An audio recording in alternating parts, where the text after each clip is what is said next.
Durga Prasad aspirants to winners ఛానల్కి స్వాగతం. ఈరోజు మనం ఇండియన్ హిస్టరీలో ఉన్నటువంటి మెడేవల్ హిస్టరీలో ఒక ఇంపార్టెంట్ చాప్టర్ అయినటువంటి ఢిల్లీ సుల్తానత్ గురించి ఈ వీడియోలో తెలుసుకుందాం.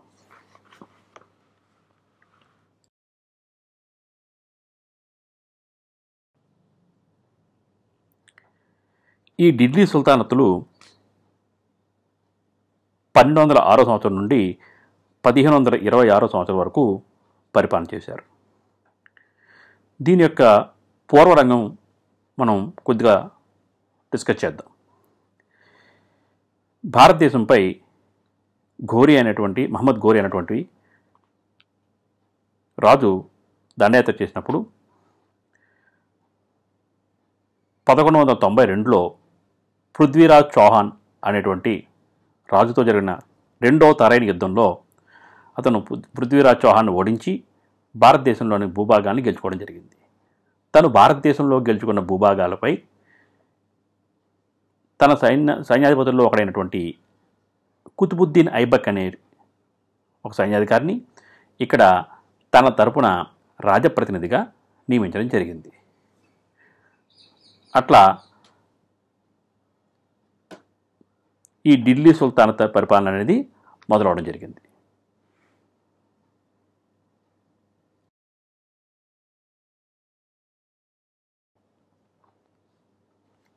ఈ ఢిల్లీ సుల్తానత్తులు 1206 నుండి 1526 వరకు పరిపాలించారని చెప్పుకున్నాం.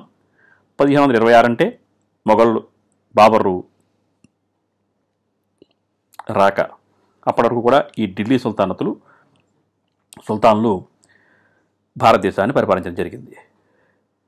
వీరిలో ప్రధానంగా 5 రాజవంశాలు ఈ పరిపాలన చేయడం జరిగింది. వాటిలో బానిస వంశము, తుగ్లక్లు, ఖిల్జీలు, సయ్యద్దులు, లోడీలు అనేటువంటి ఈ 5 వంశాలు పరిపాలన చేయడం జరిగింది. వీరిలో బానిస వంశం వారు 84 సంవత్సరాలు, తుగ్లక్లు 30 సంవత్సరాలు, ఖిల్జీలు 93 సంవత్సరాలు, సయ్యద్దులు 38 సంవత్సరాలు, లోడీలు 70 సంవత్సరాలు పరిపాలన చేశారు. వీరిలో ఖిల్జీలు 93 సంవత్సరాలు అంటే అత్యధికంగా 93 సంవత్సరాలు పరిపాలన చేయడం జరిగింది. మొదట 3 వంశాలైనటువంటి బానిస వంశము, తుగ్లక్లు, ఖిల్జీలు వీళ్ళు టర్కీకి చెందినటువంటి తురుష్కు జాతి వారు. సయ్యద్దులు అరబ్బులు. ఆఖరివారైనటువంటి లోడీలు ఆఫ్ఘనిస్తాన్ జాతీయులు. మనం ఈ వీడియోలో మొదటి వంశమైనటువంటి బానిస వంశం యొక్క రాజకీయ చరిత్ర ప్రధానంగా డిస్కస్ చేయడం జరుగుతుంది.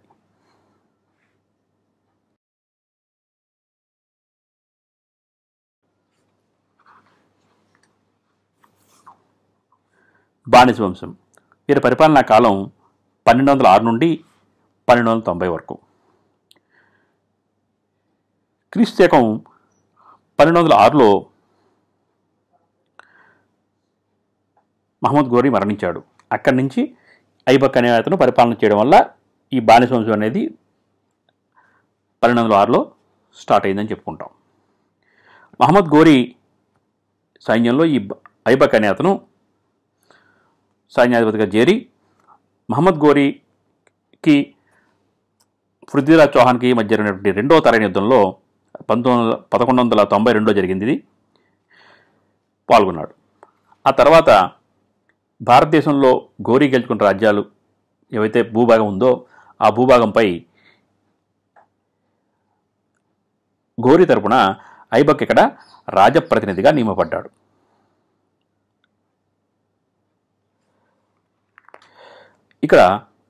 ఇప్పుడు మనం ఈ ఐబక్ అనే ఒక రాజు గురించి చెప్పుకుంటున్నాం, ఒక సైన్యాధిపతి గురించి చెప్పుకుంటున్నాం.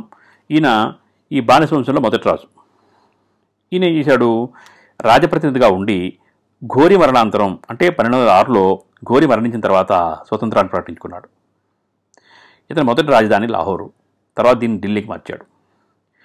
ఈ ఐబక్ తప్ప ఈ బానిస వంశంలోని రాజులందరూ కూడా ఇల్బారీ తెగకు చెందినవారు. అసలు ఈ వంశానికి బానిస వంశము అనేటువంటి పేరు ఎట్లా వచ్చింది అంటే, ఈ బానిస వంశంలో ఉన్నటువంటి రాజుల్లోని ముఖ్యులైనటువంటి ఐబక్కు, ఇల్టుడ్మిషు, బాల్బన్లు వారి జీవితకాలంలో కొంతకాలం బానిసలుగా ఉండబట్టి చరిత్రకారులు ఈ వంశాన్ని బానిస వంశం అని పిలవడం జరిగింది. ఐబక్కు టర్కీలో జన్మించాడు. బాల్యంలో నిషాపూర్ అనే ఊర్లో ఒక కాజీకి బానిసగా అమ్మబడ్డాడు. ఇతని వద్ద విద్యాబుద్ధులు నేర్చుకున్నాడు. తర్వాత ఘోరీ మన్ననలు పొంది అభిమానం సంపాదించాడు. రెండో తరైన్ యుద్ధానంతరం భారతదేశంలో ఘోరీ గెలుచుకున్న ప్రాంతాల మీద ఐబక్ను రాజప్రతినిధిగా నియమించాడు. 1206లో ఘోరీ మరణంతో స్వాతంత్రాన్ని ప్రకటించుకున్నాడు. ఇందాక చెప్పుకున్నాం. ఇతను ఏం చేశాడంటే ఘోరీ సేనానుల్లో ఒకరైనటువంటి తాజుద్దీన్ ఎల్డజ్ అనే ఆయన యొక్క కుమార్తెను వివాహం చేసుకున్నాడు. ఎల్డజ్ ఘోరీ మరణం తర్వాత గజనీ రాజ్యానికి సుల్తాన్ అయ్యాడు. పంజాబ్ పాలకుడైనటువంటి నసీరుద్దీన్ కబాచాకి ఐబక్ తన సోదరిని ఇచ్చి వివాహం చేశాడు. ఇంకా ఇల్టుడ్మిష్ అనేటువంటి సైన్యాధికారికి తన కుమార్తెనిచ్చి వివాహం చేశాడు. ఈ విధంగా వివాహ బంధంతో రాజ్య వ్యవస్థని సుస్థిరం చేయడానికి ప్రయత్నించాడు. అయితే కొంతకాలానికి ఐబక్కు గజనీపై దాడి చేసి ఈ తాజుద్దీన్ ఎల్డజ్ని తరిమికొట్టాడు. కానీ కొద్ది కాలానికి ఎల్డజ్ మళ్ళీ తిరిగి వచ్చి ఐబక్ని తరిమివేశాడు. ఐబక్ కాలంలో బెంగాల్ రాష్ట్ర పాలకుడైనటువంటి అలీమర్దన్ తిరుగుబాటు చేశాడు. ఇదే కాలంలో చందేలా, గహద్వాల రాజపుత్రులు కూడా తిరుగుబాటు చేశారు. ఇది ఐబక్ సంబంధించినటువంటి రాజకీయ చరిత్ర. ఐబక్ కేవలం 4 సంవత్సరాల పరిపాలన చేశాడు. ఇతను ఎల్డజ్తోనూ మన యుద్ధం చేయడంతోనూ ఇందాక చెప్పినట్టుగా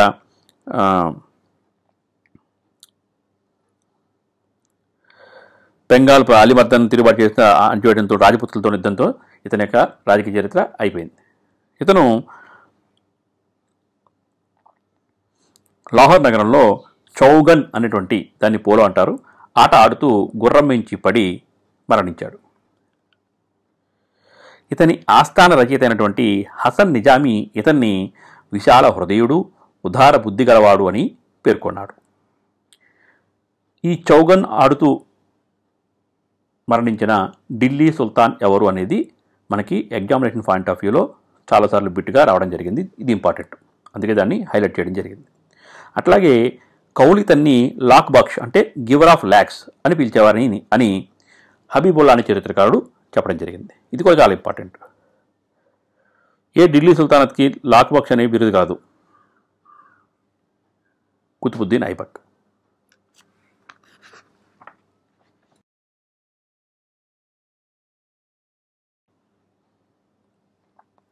ఇతను భారతదేశంలో తాను సాధించిన విజయాలకు గుర్తుగా ఢిల్లీలో కుతుబ్ మినార్ నిర్మాణాన్ని ప్రారంభించాడు. మనకందరికీ తెలుసు ఢిల్లీలో కుతుబ్ మినార్ అనేటువంటి నిర్మాణం ఉందని. దీన్ని నిర్మాణాన్ని ప్రారంభించిన వాడు ఐబక్. చాలా గుర్తుపెట్టుకోండి, నిర్మాణాన్ని ప్రారంభం మాత్రం ఇతను చేశాడు. సూఫీ ప్రవక్త అయినటువంటి కుతుబుద్దీన్ బక్తియార్ కకి స్మృత్యర్థం దీనిని నిర్మించాడు. ఈ కుతుబ్ మినార్ గురించి, ఈ కుతుబ్ మినార్ నిర్మాణం ఐబక్ మొదలు పెడితే ఎవరు ఫినిష్ చేశారు, తర్వాత దానికి సంబంధించి ఎవరెవరు రాజులు దీని నిర్మాణంలో పాల్గొన్నారు, ఆ చరిత్ర అంతా కూడా మనం ఈ వీడియో చివరిలో కొంచెం వివరంగా తెలుసుకుందాం. ఢిల్లీలో ఖువైతుల్ ఇస్లాం అనేటువంటి మసీదు నిర్మించాడు. ఖువైతుల్ ఇస్లాం అంటే మైట్ ఆఫ్ ఇస్లాం అని అర్థం. ఇది భారతదేశంలో నిర్మించిన మొట్టమొదటి ముస్లిం నిర్మాణం అని అంటారు. అట్లాగే అరాయిద్దీన్ కా జౌంప్రా అనేటువంటి మసీదుని కూడా నిర్మించాడు.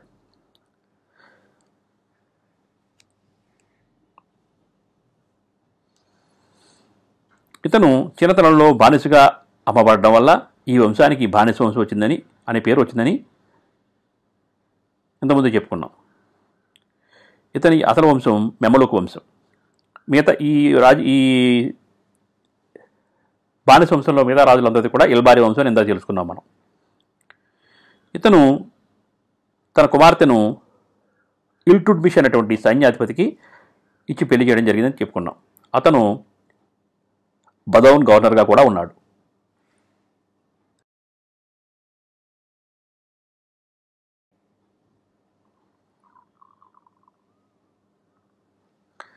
ఐబక్ తర్వాత అతని కుమారుడు ఆరామ్ షా సుల్తాన్ అయ్యాడు.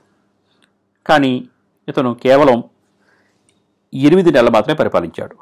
ఇతను పూర్తిగా అసమర్థుడు అవడం చేత సర్దార్లు బదౌన్ పాలకుడైనటువంటి ఇల్టుట్మిష్ని సుల్తాన్గా ఆహ్వానించారు. వీరి కోరికపై ఇల్టుట్మిష్ సుల్తాన్ అయ్యాడు. ఇల్టుట్మిష్ ఈయన 1210 సంవత్సరం నుండి 1236 సంవత్సరం వరకు పరిపాలన సాగించాడు. ఢిల్లీ సుల్తాన్ రాజ్యానికి అసలు స్థాపకుడు. ఎందుకంటే ఇంతకుముందు చెప్పుకున్నాం మనం, కుతుబుద్దీన్ ఐబక్ కేవలం 4 సంవత్సరాలు పరిపాలన చేశాడని, అతను రాజ్యాన్ని పెద్దగా విస్తరించలేదు, 1-2 యుద్ధాలు చేసి కొంచెం మాత్రమే విస్తరణ పెద్దగా జరగలేదు, తన రాజ్యాన్ని కూడా రాజ్యంలో పరిపాలన కూడా సుస్థిరపరచలేదు. అందువల్ల ఇల్టుట్మిష్ ఏం చేశాడు, రాజ్య విస్తరణ చేశాడు, రాజ్యంలో అనేక సంస్కరణలు తీసుకొచ్చి పరిపాలన సుస్థిరం చేసి ఫర్దర్గా ఈ బానిస ఢిల్లీ సుల్తానత్ కొనసాగడానికి కారపడయ్యాడు. కాబట్టి ఇతన్ని అసలు స్థాపకుడు, రియల్ ఫౌండర్ అని అంటారు. ఇది మనకి ఇంపార్టెంట్ ఎగ్జామ్ పాయింట్ ఆఫ్ వ్యూలో. తర్వాత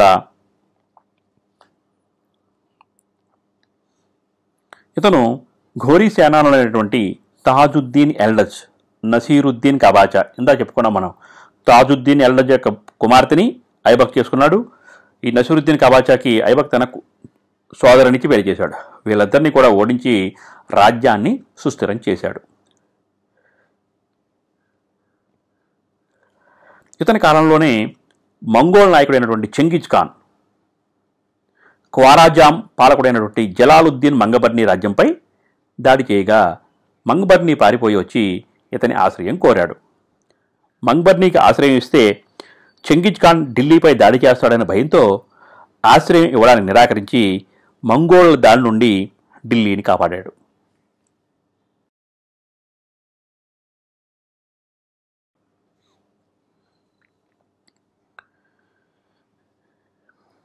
చెంగిజ్ ఖాన్ మరణించే వరకు, అంటే 1227 సంవత్సరం వరకు భారత్లో ఎట్టి దాడులకు ఇల్టుట్మిష్ ప్రయత్నించలేదు. ఇటువంటి విస్తరణ కూడా రాజ్య విస్తరణ చేయలేదు.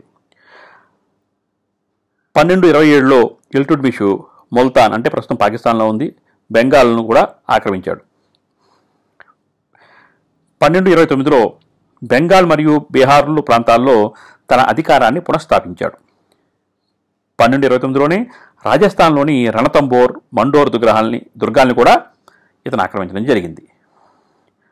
నాటి ఖలీఫా అయినటువంటి నాదర్ బాగ్దాద్ యొక్క గుర్తింపును ఇల్టుట్మిష్ పొందాడు. ఖలీఫా నుంచి ఇల్టుట్మిష్ అమీర్ ఉత్ బొమితన్ అనే బిరుదును కూడా పొందాడు. ఆ రోజుల్లో ముస్లిం మత గురువు అయినటువంటి ఖలీఫా గుర్తింపు పొందడం గొప్ప విషయంగా చెప్పుకునేవారు.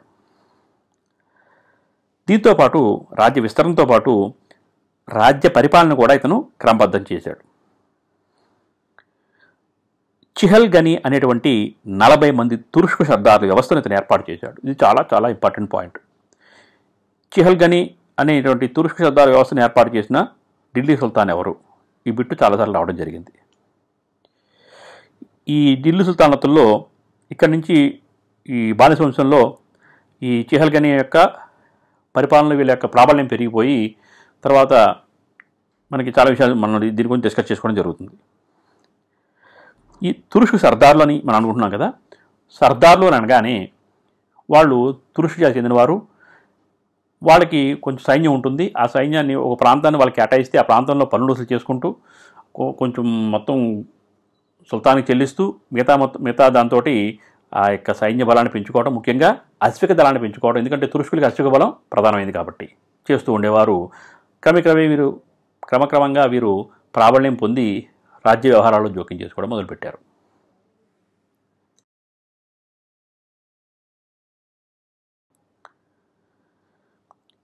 ఇల్టుట్మిష్ రాజ్యాన్ని ఇక్తాలు అనే సైనిక రాష్ట్రాలుగా విభజించి వాటిని ముక్తీలకు అనగా తురుష్కు సర్దార్లకు ఇచ్చాడు. దాంతో సర్దార్లు రాజ్య కార్యకలాపాల్లో జోక్యం ఎక్కువగా చేసుకోసాగారు. ఇది చాలా ఇంపార్టెంట్. ఇక్తాలు అనేటువంటి విభజన చేసింది ఎవరు? దానికి అధిపతి ఎవరు, అది రెండు ఇంపార్టెంట్ బిట్స్. అట్లాగే ఈయన టంకా, జితాల్ అనేటువంటి నాణ్యాలను కూడా ముద్రించాడు. టంకా అంటే వెండి నాణము, జితాల్ అంటే రాగి లేదా కాపర్ నాణం. ఇది కూడా ఎగ్జామినేషన్ పాయింట్ ఆఫ్ వ్యూలో చాలా ఇంపార్టెంట్. అయితే బనియన్ రాజపుత్రులు తిరుగుబాటు చేస్తే దాన్ని అణచివేసే ప్రయత్నంలో ఈ ఇల్టుట్మిష్ అయినా మరణించడం జరిగింది. ఇతనికి పరమత సహనం లేదు. ఉజ్జయిని ఆక్రమణలో ఉన్నప్పుడు అక్కడున్న మహాకాళి దేవాలయాన్ని ధ్వంసం చేశాడు. ఇతనికి అనేక మంది కుమారులు ఉన్నప్పటికీ తన కుమార్తె అయినటువంటి రజియాని తన తదనంతరం సుల్తాన్గా ప్రకటించాడు. మరియు ఇల్టుట్మిష్ గురించి చెప్పుకునేటప్పుడు ఇంకొక ముఖ్యమైన విషయం ఏంటంటే, ఐబక్ ప్రారంభించినటువంటి కుతుబ్ మినార్ నిర్మాణాన్ని ఇల్టుట్మిష్ పూర్తి చేశాడు. ఇది చాలా ఇంపార్టెంట్. ఎవరు పూర్తి చేశాడు అనేది ఇంపార్టెంట్. చాలాసార్లు మనకి ఎగ్జామినేషన్లో బిట్గా రావడం కూడా జరిగింది.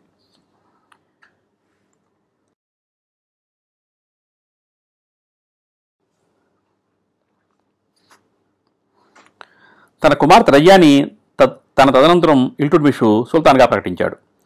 దీనిని సర్దార్లు సహించలేకపోయారు. వీరు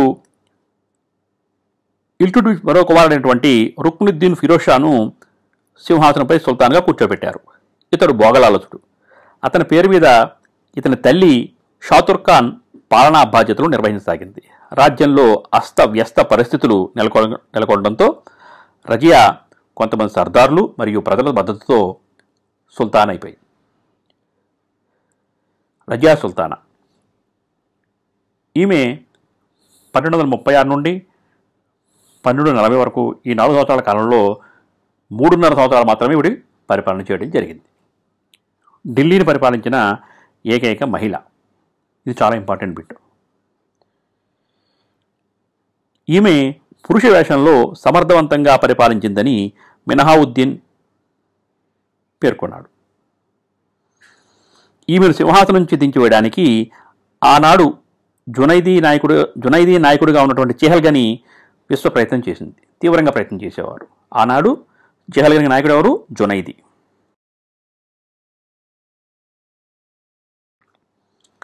ఇందా మనం చెప్పుకున్నాం, తురుష్కులకి అశ్విక దళం చాలా ప్రధానమైందని, దాని బాగోగులు చూడడానికి కూడా అశ్విక దళ అధిపతిగా ఒక తురుష్కు జాతీయుడిని నియమించాలనే నిబంధన ఆ రోజుల్లో ఉండేది. దాన్ని అతిక్రమించి అశ్వశాల అధిపతిగా, అంటే అమీర్ అఖూర్ అంటారు. అశ్వశాల అధిపతిని అమీర్ అఖూర్ అంటారు. తురుష్కు జాతీయుని మాత్రమే నియమించాలనే నియమాన్ని కాదని రజియా అబసీనియా జాతీయుడైనటువంటి జమాలుద్దీన్ యాకూత్ని నియమించింది. దీంతో తురుష్కు సర్దార్లకు రజియాకు మధ్య వైరం మరింత పెరిగింది. ఈలోగా కబీర్ ఖాన్ అనేటువంటి లాహోర్ గవర్నర్ తిరుగుబాటు చేయగా రజియా ఆ తిరుగుబాటును అణిచివేసింది. మరియు భటిండా పాలకుడైన అల్తూనియా కూడా తిరుగుబాటు చేయగా అతన్ని అణిచివేయడానికి రజియా వెళ్ళి అల్తూనియా చేతిలో ఓడిపోయింది. చివరికి అతన్నే పెళ్లి చేసుకోవాల్సి వచ్చింది.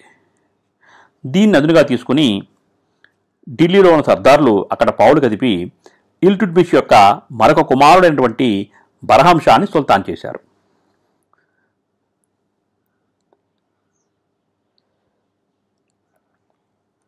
రజియా, అల్తూనియా సైన్యాలు ఢిల్లీ వైపు రాగా బర్హం షా సైన్యాలు వారిని ఓడించి తరివేశాయి.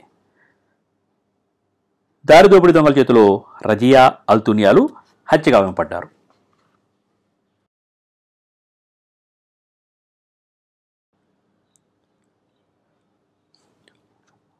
ఆ తర్వాత బర్హం షా 1240 నుండి 1242 వరకు 2 సంవత్సరాల కాలం సుల్తాన్గా ఉన్నాడు.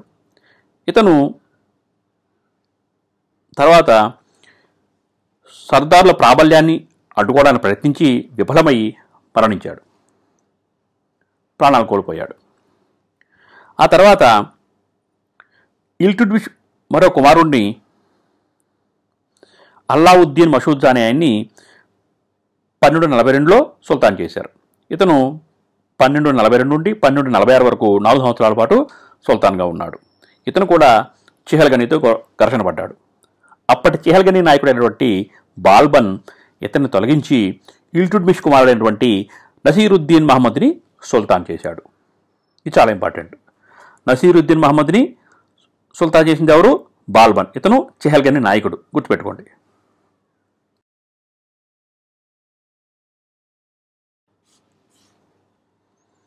నసీరుద్దీన్ మహమ్మద్ 1246 నుండి 1266 వరకు, అంటే 20 సంవత్సరాల కాలం ఇతను పరిపాలన చేయడం జరిగింది. చిహల్గనీ చేతిలో కీలుబొమ్మగా ఇతను పరిపాలించాడు. చిహల్గనీ నాయకుడైన బాల్బన్ తన కుమార్తెను నసీరుద్దీన్ మహమ్మద్కి ఇచ్చి వివాహం చేసి అతను కీలుబొమ్మగా మార్చి రాజ్యాధికారాన్ని ఇండైరెక్ట్గా బాల్బన్ చెలాయించేవాడు. ఇతను తన మామ అయినటువంటి బాల్బన్కి నాయిబ్ ఈ మమాలకత్ వైస్ రెజెంట్ అనగా వజీర్ అనే పదవిని ఇచ్చాడు. మరియు ఉలుక్ ఖాన్ అంటే ప్రీమియర్ ఖాన్ అనమాట అనే బిరుదును కూడా ఇవ్వడం జరిగింది. ఈ ఉలుక్ ఖాన్ అనేది చాలా ఇంపార్టెంట్, గతంలో బిట్ రావడం జరిగింది. మరియు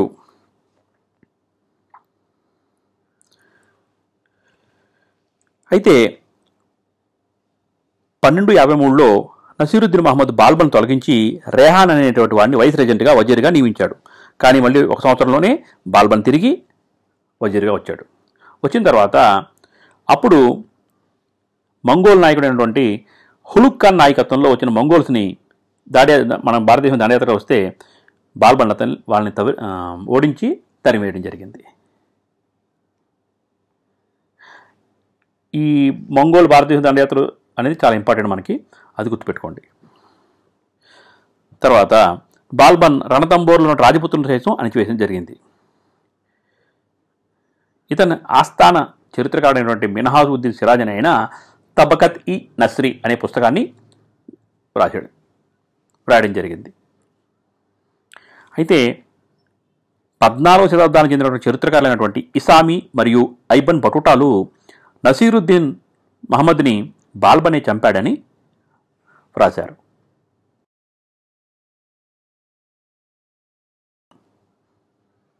బాల్బన్ 1266 నుండి 1287 వరకు, అనగా దాదాపు 21 సంవత్సరాలు ఇతను పరిపాలన చేయడం జరిగింది. ఇతను ఇల్బారీ తెగకు చెందినవాడు, ఇంతకుముందు చెప్పుకున్నాం మనం. బాల్బన్ యొక్క తండ్రి మధ్య ఆసియాలో చిన్న సంస్థానానికి అధిపతి. తన చిన్నతనంలోనే మంగోల్ ఇతను ఎత్తుకు వెళ్ళి బస్రాలోని ఒక ఖాజీకి బానిసగా అమ్మారు. అక్కడి నుండి ఇల్టుట్మిష్ సైన్యంలో చేరాడు. రజియా సుల్తానాకు వ్యతిరేకంగా బరహం షాని సుల్తాన్ చేయడంలో ప్రధాన పాత్ర పోషించి అతని నుంచి రివారీ, హన్సీ జాగీర్లను పొందాడు. తర్వాత క్రమక్రమంగా చిహల్గనీ నాయకుడయ్యాడు. తర్వాత నసీరుద్దీన్ మహమ్మద్ మామయ్యాడు, వజీర్ కూడా అయ్యాడు. అయితే తాను సుల్తాన్ అయిన తర్వాత చిహల్గనీని అణిచివేశాడు. తను చిహల్గనీ అనేటువంటి 40 మంది తుర్క్ సర్దార్కి నాయకుడై ఉండి తాను సుల్తాన్ అయిన తర్వాత వాళ్ళ అధికారాలు పూర్తి కట్ చేసి వాళ్ళని కంట్రోల్ చేయడం జరిగింది. ఇది చాలా ఇంపార్టెంట్. చిహల్గనీని అణిచివేసింది ఎవరు? బాల్బన్. తర్వాత ఢిల్లీ పరిసర ప్రాంతాల్లో ఆ రోజుల్లో మియోలు లేదా మేవాటీలు అనేటువంటి వారు దారిదోపిడి దొంగలు ఉండేవారు. వీళ్ళను కూడా పూర్తిగా నిర్దాక్షిణ్యంగా అణిచివేయడం జరిగింది.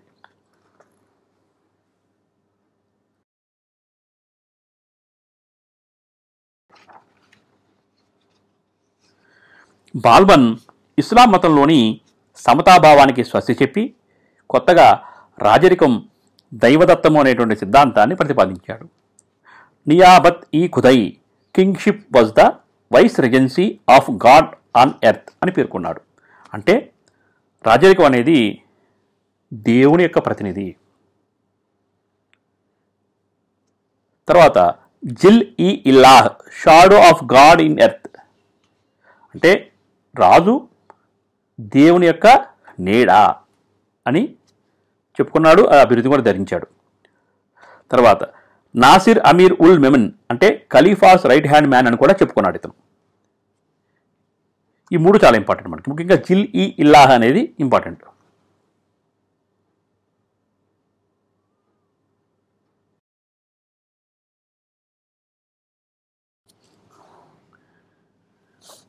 తన ఈ రాజనీతి తత్వాన్ని తన రెండో కుమారుడైనటువంటి బుగ్రా ఖాన్కి బోధించాడు. బాల్బన్ మొదటి కుమారుడి పేరు మహమూద్. బాల్బన్ ఇంకో పని ఏం చేశాడంటే, పర్షియన్ అంటే ఇరాన్ దేశం యొక్క ఆచారాలైనటువంటి సిజ్జా, పైబోస్ మరియు నవరోజ్ పండుగలను భారతదేశంలో ప్రవేశపెట్టాడు. సిజ్జా అంటే రాజు ముందు ప్రణామం చేయడం, తర్వాత పైబోస్ అంటే రాజుగారి యొక్క పాదాలని ముద్దు పెట్టుకోవడం, నవరోజ్ పండుగల్ని కూడా ఈ యొక్క విధానాల్ని భారతదేశంలో ప్రవేశపెట్టాడు. ఇది ఇంపార్టెంట్. తర్వాత సైనికులకు జీతాలుగా ఇక్తాలు అనేటువంటి వాటిని ఇవ్వడం జరిగింది.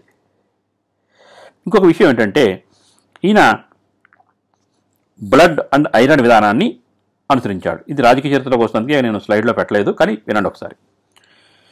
రాజ్యంలో తప్పు చేసినటువంటి ఎంత చిన్న తప్పైనా కానీ చేసిన వారు ఎంత పెద్దవారైనా కానీ కఠినంగా శిక్షించిన ఉదాహరణలు చాలా ఉన్నాయి. బదయూన్ గవర్నరు అయిన మాలిక్ బకక్ అనే ఒక సేవకుని చంపినందుకు గాను అతను ఉరితీశాడు. గవర్నర్ ఒక సేవకుని చంపితే గవర్నర్ ఉరితీశాడు. అయోధ్య గవర్నర్ అయినటువంటి హైబత్ ఖాన్ త్రాగిన మత్తులో ఒక వ్యక్తిని చంపాడు. అతన్ని హతుడి కుటుంబానికి అప్పగించేశాడు. మీరేం ఏం చేసుకుంటారో చేసుకోండి వీడిని అని.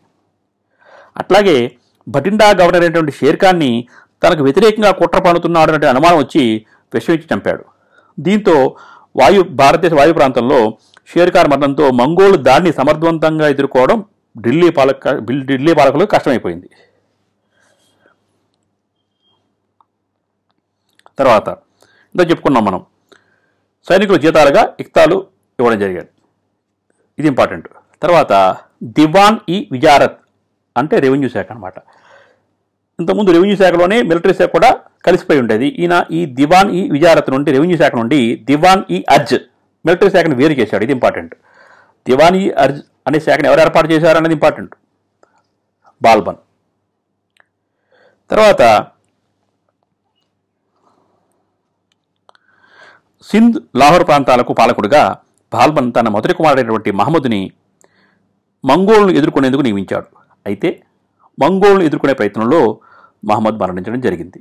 బాల్బన్ పుత్రశోకంతో 1286లో మరణించడం జరిగింది. బాల్బన్ యొక్క ఆస్థాన కవులు అమీర్ ఖుష్రు మరియు అమీర్ హసన్. బాల్బన్ చనిపోకముందే బుగ్రా ఖాన్ని ఢిల్లీ సుల్తాన్గా ప్రకటించాడు. కానీ ఢిల్లీ సుల్తాన్ కావడం బుగ్రా ఖాన్కి ఇష్టం లేకపోవడంతో బాల్బన్ మరణాంతరం బుగ్రా ఖాన్ కుమారుడైనటువంటి కైకుబాద్ని సుల్తాన్ చేశారు. ఇతను 1287 నుండి 90 వరకు 3 సంవత్సరాలు పరిపాలించాడు. ఇతను పూర్తిగా వ్యసనపరుడు. కైకుబాద్ కాలంలో తురుష్క సర్దార్ల మధ్య పోరాటం పెరిగిపోయింది. సుల్తాన్ అధికారం బాగా తగ్గిపోయింది. తర్వాత కైకుబాద్ కుమారుడైనటువంటి కేమూర్స్ కొంతకాలం అనగా కేవలం 3 నెలలు మాత్రమే పరిపాలించాడు. తురుష్క సర్దార్లు తమలో సర్దార్ అయినటువంటి జలాలుద్దీన్ ఖిల్జీ, అతను అసలు పేరు మాలిక్ ఫిరోజ్ అనే ఒక సర్దార్ని ఆహ్వానించారు. ఆయన కైమూర్స్ని చంపి తాను సుల్తాన్ అయ్యాడు. ఇక్కడతో ఈ ఇల్బారీ వంశం లేదా బానిస వంశం అనేది అంతరించిపోయింది. ఇది ఈ బానిస వంశం సంబంధించినటువంటి రాజకీయ చరిత్ర.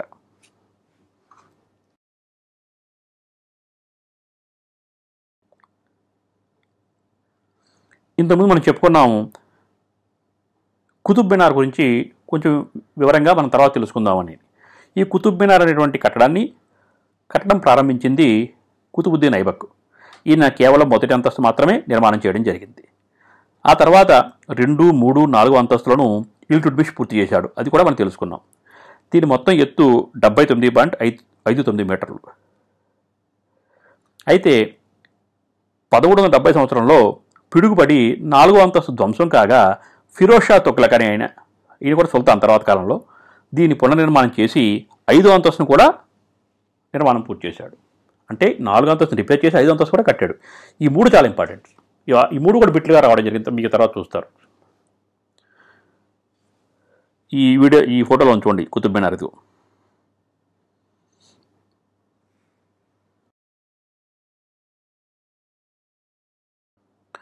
చూడండి ఇక్కడ కువైతుల్ ఇస్లాం, మైట్ ఆఫ్ ఇస్లాం అని ఇందాక మసీదు నిర్మాణం చేశారు కుతుబుద్దీన్ ఐబక్ అని చెప్పాం కొన్నాం కదా, దాని యొక్క అవశేషాలు ఇవి ఢిల్లీలో ఉన్నాయి. ఈ మధ్యలో ఒక స్తంభం చూసారా, ఈ పక్క ఈ ఇమేజ్లో ఉంచండి, ఐరన్ పిల్లర్. ఇది గుప్తుల కాలం నాటి ఇనుప స్తంభం. ఇది గుప్తుల కాలం అంటే క్రీస్తు శకం 375 నుండి 425 సంవత్సరాల్లో ఈ స్తంభం నిర్మాణం జరిగింది. అప్పుడు ఏ కెమికల్ వాడారో తెలియదు, ఇప్పటివరకు కూడా ఆ స్తంభం ఇలా ఆరుబయట ఉన్నా కూడా తుప్పు పట్టలేదు వాటి వరకు. ఇది మనకి హిస్టరీలో చాలా ఇంపార్టెంట్, మీ తర్వాత తెలుసుకుంటారు వీటి గురించి. ఇక్కడ ఉంది కాబట్టి మీకు ఎక్స్ప్లెయిన్ చేయడం కోసం, అడిషనల్ ఇన్ఫర్మేషన్ కోసం పెట్టడం జరిగింది.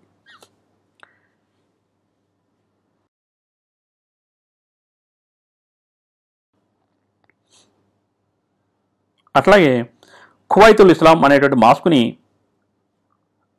కుతుబుద్దీన్ ఐబక్ నిర్మించాడని చెప్పుకున్నాం కదా. దీనికి దక్షిణ భాగంలో అలై దర్వాజా, గ్రేట్ వే ఆఫ్ అల్లావుద్దీన్ అనేటువంటి నిర్మాణాన్ని అల్లావుద్దీన్ ఖిల్జీ 1311లో నిర్మాణం చేయడం జరిగింది. ఇదనమాట.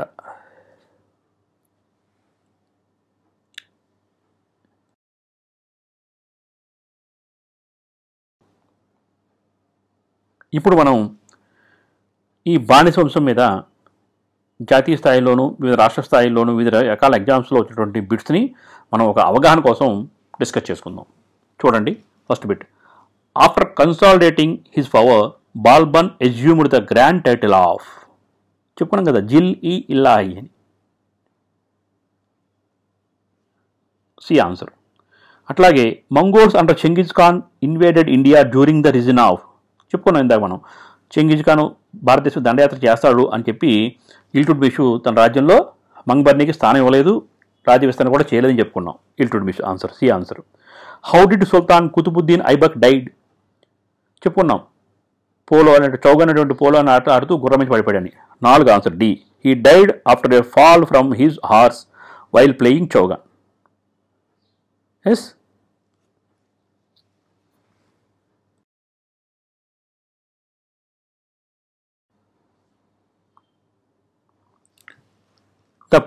The Qutub Minar was completed by the famous ruler.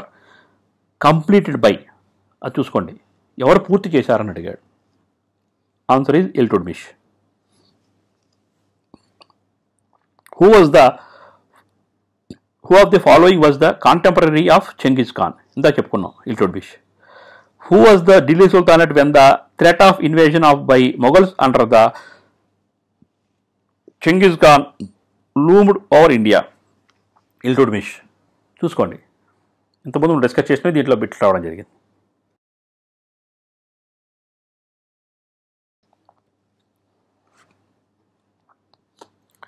Who was the first ruler of the slave dynasty? Qutbuddin Aibak. Which of the following Sultan of Delhi was known as Lakh Baksh, giver of lakhs అని ఎవరిని అంటారు? Qutubuddin Aibak. Who introduced the iqta system? చెప్పుకున్నాం, ఇల్టుట్మిష్ చెప్పారని, ఆయన ఏర్పాటు చేశాడని.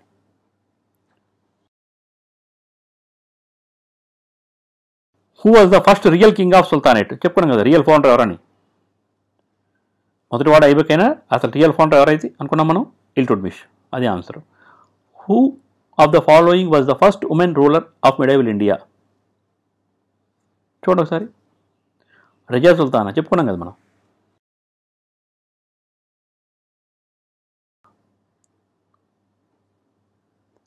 Who was the first Muslim ruler of Delhi? Qutbuddin Aibak. Real founder అలా, first ruler అని అడిగాడు, అందువల్ల ఐబక్ అయ్యాడు, ఇల్టుట్మిష్ కాదు ఇక్కడ. Who among the following sultans built the 5th stories of Qutub Minar? 5th story, 5వ అంతస్తు ఎవరు కట్టారు? ఫిరోజ్ షా తుగ్లక్.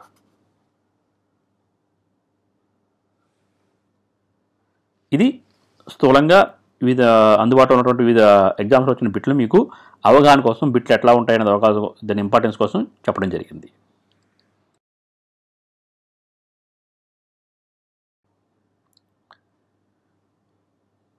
ఇక్కడ చూడండి, ఈ బానిస వంశానికి సంబంధించినటువంటి రాజులు వాళ్ళ పరిపాలనా కాలం ఇవ్వడం జరిగింది. కుతుబుద్దీన్ ఐబక్, ఆరామ్ షా, ఇల్టుట్మిష్, ఫిరోజ్ షా, రజియా, బరహం షా, నసీరుద్దీన్ మహమ్మద్, బాల్బన్, కైకుబాద్, కేమూర్స్. వీరిలో ఇల్టుట్మిష్ 26 సంవత్సరాలు, నసీరుద్దీన్ మహమ్మద్ 22 సంవత్సరాలు, బాల్బన్ 21 సంవత్సరం పరిపాలన జరిగింది. ఇది మీకు స్థూలమైన అవగాహన కోసం చెప్పడం జరిగింది. దీంతో బానిస వంశానికి సంబంధించినటువంటి రాజకీయ చరిత్ర పూర్తయింది. దీని తర్వాత వంశమైనటువంటి ఖిల్జీలు, దీని తర్వాత వచ్చినటువంటి తుగ్లకులు, దాని తర్వాత వచ్చిన ఖిల్జీలు, దాని తర్వాత వచ్చినటువంటి సయ్యద్దులు, లోడీలు గురించి కూడా వీడియోస్ చేయడం జరుగుతుంది. ఈ 5 వీడియోలు అయిపోయిన తర్వాత ఈ ఢిల్లీ సుల్తాన్కి సంబంధించినటువంటి socio economic, administrative, cultural history అంతా కూడా ఒక వీడియో చేయడం జరుగుతుంది. ఆ వీడియో చాలా ఇంపార్టెంట్. ఎందుకంటే ఈ 5 రాజవంశాలకు సంబంధించిన రాజులు వాళ్ళ యొక్క చేసిన పనులు, ప్రజలు ఎట్లా జీవించారు, పరిపాలన ఎట్లా చేశారు, గ్రంథాలు ఏమిటి, వాళ్ళ యొక్క కవులు ఎవరు, వాళ్ళ యొక్క కట్టడాలు ఏమిటి, వాటి గొప్పతనం ఏమిటి, ఇవి ఎక్కువ బిట్లు రావడం జరుగుతుంది. సో ఆ వీడియో కూడా చేయడం జరుగుతుంది. సో ఇది నా మొట్టమొదటి వీడియో. దయచేసి మా ఛానల్ లైక్ చేయండి, షేర్ చేయండి, సబ్స్క్రైబ్ చేయండి. మీ ఈ వీడియో పక్కన ఉన్నటువంటి బెల్ ఐకాన్ని క్లిక్ చేసి దాంట్లో ఉన్నటువంటి ఆల్ అనేటువంటి ఆప్షన్ని సెలెక్ట్ చేయండి. నేను ఫ్రీక్వెంట్గా అప్లోడ్ చేసే వీడియోస్ వెంటనే మీకు నోటిఫికేషన్ ద్వారా రావడం జరుగుతుంది. Thank you very much. నమస్తే.